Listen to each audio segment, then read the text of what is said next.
निर्वाचन आयोग के निर्देशों में विशेष प्रगाढ़ पुनरीक्षण सर के अंतर्गत जो दिशा निर्देश और समय सारणी प्राप्त हुई है, उस समय सारणी के साथ ही जनपद जौनपुर की 9 विधानसभा क्षेत्रों के लिए ये कार्यक्रम प्रारंभ हो चुका है, जिसके अंतर्गत हमने राष्ट्रीय और राज्य स्तरीय मान्यता प्राप्त राजनीतिक दलों के साथ 2 बार बैठकें करके उनको सभी दिशा निर्देशों से अवगत कराया है।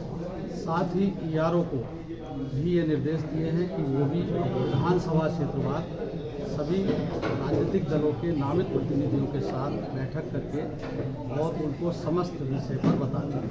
जो प्रशिक्षण ईआरओ का होना था, एईआरओ का होना था या बीएलओ का होना था, वह प्रशिक्षण हो चुका है और 4 नवंबर से 4 दिसंबर के बीच घर घर जाकर बीएलओ हाउस टू हाउस सर्वे करके इन्यूमरेशन फॉर्म वितरित करेगा और उसको कलेक्ट करेगा। इसमें जो विशेष ध्यान देने की बात है, जो मैं आपके साथ शेयर करना चाह रहा हूँ कि इन्यूमरेशन फॉर्म वितरण के बाद जब कलेक्शन की प्रक्रिया प्रारंभ होगी तो उसमें मेरा मतदाताओं से अनुरोध है कि उसमें अद्यतन फोटो अवश्य सस्ता कर दें, जिससे कि उनका अद्यतन फोटो निर्वाचक नामावली में सम्मिलित हो जाए।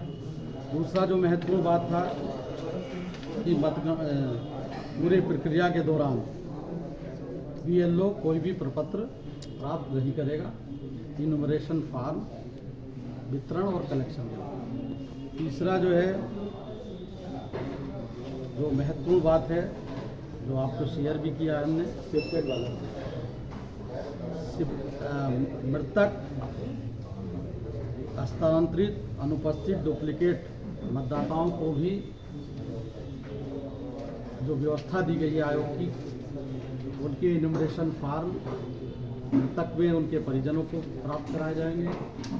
डुप्लीकेट में जो डुप्लीकेट मतदाता उसको, और जो अनुपस्थित और स्थानांतरित हैं उसमें आयोग के अनुसार स्लिप उसके घर में स्लिप किया जाएंगे और वितरण करते समय उस पूरी निर्वाचन आयोग की प्रक्रिया का ध्यान रखा जाएगा। यही महत्वपूर्ण बातें थी और समय समय पर हम और आपको जानकारी देते रहेंगे जैसे जैसे ये प्रोग्रेस। कितने बीएलओ लगाए गए हैं?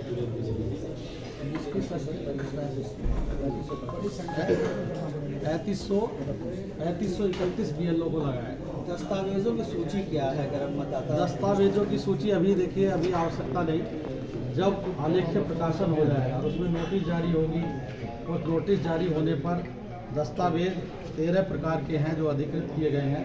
इसमें आधार को केवल पंजीकरण का आधार माना गया है, उसमें जन्म और मृत्यु या उससे संबंधित उसको अभिलेख में सम्मिलित किए जाने का वो नहीं है। राशन कार्ड सर, ये मैं लिस्ट आपके जो इन्यूमरेशन फॉर्म है उसके पीछे जो इंफॉर्मेशन सूचना है, गणना प्रपत्र के पीछे जो दिया गया है, ये गणना प्रपत्र है।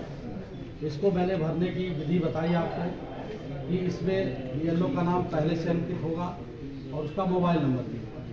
दूसरा, ये प्री प्रिंटेड रहेगा इंफॉर्मेशन। इसका जो ये वर्तमान फोटो चिपकाए जाने के लिए निर्देश हैं, मेरा आपके माध्यम से भी अनुरोध है कि इसमें इन्यूमरेशन फॉर्म जमा करते समय अद्यतन फोटो अवश्य लगाएं। ये इंफॉर्मेशन मतदाता द्वारा स्वयं भरी जाएगी या बीएलओ के सहयोग से या बीएलए के सहयोग से। इसमें प्रत्येक राजनीतिक दल राष्ट्रीय और राज्य मान्यता प्राप्त है, उनसे अनुरोध किया गया कि वह अपनी बीएलए अपॉइंट कर दे और बीएलए का बीएलओ के साथ समन्वय भी स्थापित कराया जा रहा है और प्रत्येक बीएलओ को 50 फॉर्म 50 प्रपत्र इन्यूमरेशन फॉर्म नियमानुसार प्रमाणित करके वो जमा करने के लिए अधिकृत है। उस पर उसको ये राजनीतिक दलों को भी बता दिया गया है। भ्रमण के दौरान जो नए निर्वाचक हैं वो फॉर्म, नए निर्वाचक भ्रमण के दौरान बूथ लेवल अधिकारी को नए निर्वाचकों को सम्मिलित करने के लिए फॉर्म 6 और सुधार और स्थानांतरण हेतु फॉर्म 8 दिए जा रहे हैं 30। इसके साथ घोषणा पत्र संलग्न किया जाना आवश्यक है। बिना घोषणा पत्र के फॉर्म 6 और फॉर्म 8 को नियमानुसार इंटरटेन नहीं किया जाएगा। ये सारी बातें थी। 2003 के पहले जो लोग सूची में हैं उनको क्या करना है, 3 के बाद जो लोग सूची में आए हैं उनको क्या करना है? देखिए, इसके इंफॉर्मेशन शीट के बाद अभी तो केवल ये करना है कि इन्यूमरेशन फार्म वितरण किए जा रहे हैं।